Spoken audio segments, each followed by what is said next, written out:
The wise men, the kings, the magi from the east were certainly men of great learning. The magi would have followed the patterns of their stars religiously. They would have also probably been very rich and held high esteem in their own society and by the people. They had seen an unusual new star in the sky and knew that it told of the birth of a special king in Israel. No one really knows what the new star in the sky was, and there might have been many theories. The Magi would have known about the prophecies of a special Jewish savior. Legends are told about the kings, and they have been given names. This is how they are often described. Gaspar, who has brown hair and a brown beard, and wears a green cloak and a green crown with green jewels on it. He is the king of Sheba, Asia. Melchior, who has long white hair and a white beard, and wears a gold cloak. He is the king of Arabia, Persia. Balthazar, who has black skin and a black beard, and wears a purple cloak. He is the king of Tyre and Egypt. They recognized the birth of Messiah from a mysterious star and set out on a long adventurous journey, at the end of which they discovered Christ born in a manger.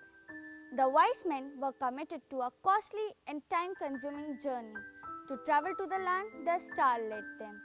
The star guided the Magi in their relentless pursuit of truth. These were men who had studied the ancient manuscripts. When they had heard the king, they set out, and there, ahead of them, went the star that they had seen at its rising, until it stopped over the place where the child was. When they saw that the star had stopped, they were overwhelmed with joy. On entering the house, they saw the child with Mary, his mother, and they knelt down and paid him homage. Then they opened their treasures and presented him with gifts of gold, frankincense, and myrrh. The gifts they gave seemed quite strange to give to a baby, but Christians believe that gold honors Jesus' kingship, frankincense his divinity, and myrrh his sacred humanity. The Russian peasantry for centuries has propagated a curious tradition about an old woman who was at work in her house when the wise men came from east and passed on their way to Bethlehem to find the holy child. "Come with us," they said. "We have seen his star in the east, and we go to worship him." "I will come, but let me complete my work. I have much housework to do."